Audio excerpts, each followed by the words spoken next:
नमस्कार विद्यार्थी मित्रांनो, Mpsc IQ मध्ये तुम्हा सर्वांचं हार्दिक स्वागत. मित्रांनो, 9 डिसेंबर 2020ला महाराष्ट्र मंत्रिमंडळाची एक बैठक पार पडली होती.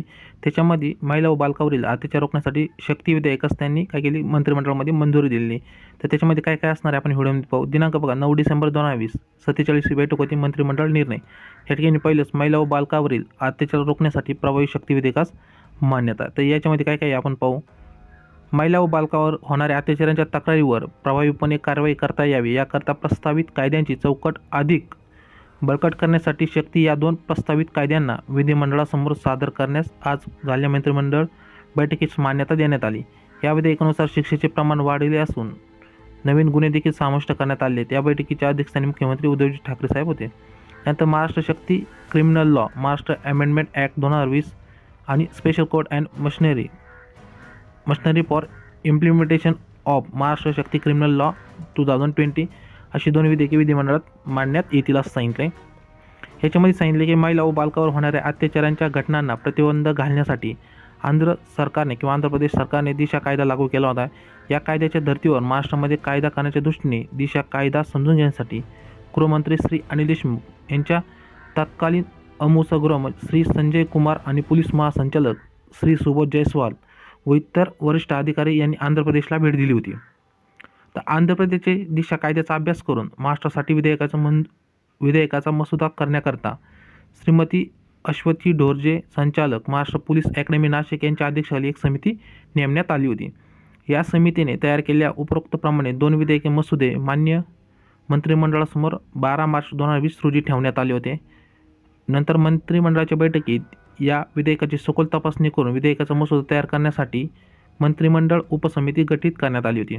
आता याच्यामध्ये 2 पॉईंट सांगितले. एक म्हणजे जे आंध्र प्रदेश आहे त्याला जे दिशा कायदा आहे त्या दिशेचा कायदा समजून घेण्यासाठी एक टीम गेली होती, त्यांनी ती समजून घेतली. त्यानंतर एक कमिटी नेमली. अश्वती ढोरजे संचालक हे महाराष्ट्र पोलीस अकॅडमी नाशिक यांच्या अध्यक्षतेखाली एक समिती नेमली आणि त्याचा मसुदा तयार करण्यात आला असं त्यांचं म्हणणं आहे. त्यानंतर या ठिकाणी सांगितले ओके इथं श्री अनिल देशमुख मंत्री गृह, श्री एकनाथ शिंदे मंत्री नगरविकास, श्री जयंत पाटील मंत्री जलसंपदा, त्यानंतर श्रीमती यशोमती ठाकूर मंत्री आहेत महिला व बालविकास, श्रीमती वर्षा गायकवाड शालेय शिक्षण मंत्री आहेत. ओके, याच्यामध्ये ते असणार आहेत या समितीचे सदस्य. त्यानंतर याच्यामध्ये सांगितले प्रस्तावित कायद्याची ठळक वैशिष्ट्य पुढील प्रमाणे आहेत. आता हे जे गुन्हे आहेत त्या संदर्भात त्यांनी नवीन गुन्हे परिभाषित केलेत. याच्यामध्ये काय काय समाज माध्यमातून महिलांना धमकावणे, बदनामी करणे, व्हॉट्सअप किंवा ट्विटर काय असेल ते समाज माध्यमातून महिलांना धमकावणे, बदनामी करणे. त्यानंतर बलात्कार, विनयभंग आणि ॲसिड हल्ल्याबाबत खोटी तक्रार करणे. त्यानंतर समाज माध्यम, इंटरनेट व मोबाईल सेवा पुरवण्याची कंपन्यांनी तपास कार्यात सहकार्य न करणे. हे सेंटेन्स खूप महत्त्वपूर्ण आहे. समाज माध्यम, इंटरनेट व मोबाईल सेवा पुरवणाऱ्या कंपन्यांनी तपास कार्यात सहकार्य न करणे हे त्याच्यामध्ये सुद्धा येणार आहेत. त्यानंतर या ठिकाणी दिले एखाद्या लोकसेवकाने तपास कार्यात सहकार्य न करणे. नंतर बलात्कार पीडितेचे नाव छापण्यावर बंधने होती, ती बंधने विनयभंग आणि ॲसिड हल्ल्याबाबत लागू करणे. आता जे वरचं आहे एखाद्या लोकसेवकाने तपास कार्यात सहकार्य न करणे म्हणजे उदाहरणार्थ एखाद्या महिलेने पोलीस कंप्लेंट केली आणि त्यानंतर त्याच्यावर जर कारवाई होत नसेल तर ती त्याच्यामध्ये येणार आहे. त्यानंतर शिक्षेचे प्रमाण वाढवले आहे. याच्यामध्ये काय सांगितले बलात्कार, त्यानंतर ॲसिड हल्ला आणि बालकावरील अत्याचाराच्या गंभीर प्रकारात मृत्यूदंड प्रस्तावित केला आहे. जर एखाद्याने बलात्कार केला असेल किंवा ॲसिड हल्ला केला असेल किंवा जे बालकावर अत्याचार आहेत त्याच्यात महिला असो की पुरुष, तर याच्यामध्ये जे गंभीर गुन्हे असतील त्यांना मृत्यूदंड प्रस्थापित करणे. त्यानंतर शिक्षेचा कालावधी वाढवला आहे. याच्यामध्ये सांगितले ॲसिड हल्ला प्रकरणी दंडाची तरतूद केली असून ती रक्कम पीडितेला वैद्यकीय उपचार व प्लास्टिक सर्जरीसाठी देण्यात प्रस्तावित आहे. त्यानंतर फौजदारी प्रक्रियेमध्ये बदल सुचवला आहे. तपासाचा कालावधी 2 महिन्यावरून, हे खूप महत्त्वपूर्ण सेंटेन्स आहे, तपासाचा जो कालावधी असणार आहे तो 2 महिन्यावरून 15 कार्यालयीन कामकाजाच्या दिवसात म्हणजे शनिवार रविवार सोडून जे 15 दिवस असणार आहे त्याच्यामध्ये ते केला जाईल असं सांगितलं आहे. खटला चालवण्याचा कालावधी 2 महिन्यावरून 30 कार्यालयीन कामकाजाच्या दिवसात केलेला आहे. त्यानंतर अपिलाचा कालावधी 6 महिन्यावरून 45 दिवसाचा केलेला आहे. हे खूप महत्त्वपूर्ण आहे. त्यानंतर नवीन न्यायालयीन व्यवस्था प्रस्तावित केली आहे. याच्यामध्ये 36 अनन्य विषय न्यायालय स्थापन करण्याचे प्रस्तावित आहे. हे विधेयक नाही, फक्त तात्पुरती माहिती दिली. आपण जे विधेयक मांडणार त्याच्यामध्ये ही माहिती असणार आहे, नंतर विधेयक पार केले जाईल असं त्यांनी सांगितलं आहे. प्रत्येक अन्य विशेष न्यायालयासाठी विशेष शासकीय अभियोक्ता नेमण्याचे प्रस्तावित आहे.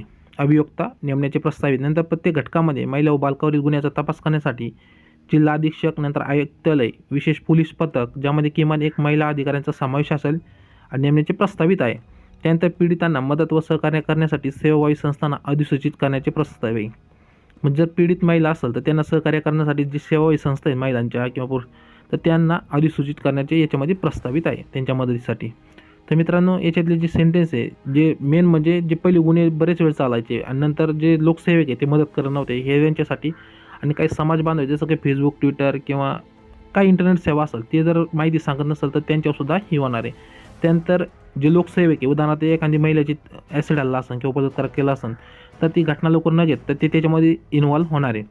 त्यानंतर याच्यामध्ये स्पष्ट सांगितले खाली की जे कार्यालयीन म्हणजे आपण फौजदारी प्रक्रिया असणार आहे. ओके, 2 महिन्यावरून आता 15 दिवसाच्या कामकाजावर त्यांनी आणलं आहे. नंतर खटला चालवण्याचा अधिकार 2 महिन्यावरून 30 महिन्या म्हणजे अर्धच्या अर्ध त्यांनी केलेलं आहे. नंतर अपील कालावधी हा 6 महिन्यावरून 45 दिवसाचा केला आहे. आणि याच्यामध्ये फाशी शिक्षा कोणाला आहे, ज्यांनी बलात्कार केला असेल, ॲसिड हल्ला झाला असेल आणि बालकावरील अत्याचार असेल, हे जे गंभीर प्रकरण आहे याच्याशी मृत्यूदंड प्रस्तावित त्यांनी केला आहे. तर मित्रांनो, तुम्हाला समजलं असेल की जे महाराष्ट्र सरकारने नुकतंच मंत्रिमंडळात मान्यता दिली, जे आपण म्हणतो त्याला शक्ती विधेयकास आंध्र प्रदेशमध्ये जे दिशा कायदा आहे त्याच्या धर्तीवर महाराष्ट्रामध्ये शक्ती कायदा लागू केला आहे. ओके, तर मित्रांनो, तुम्हाला आजचा व्हिडिओ कसा वाटला कमेंट करून सांगा. जर व्हिडिओ आवडला तर व्हिडिओला लाईक करा, चॅनलला सबस्क्राईब केलं असेल तर नक्की सबस्क्राईब करा. ओके, भेटूया नवीन व्हिडिओ. तोपर्यंत सर्वांना जय हिंद, जय महाराष्ट्र.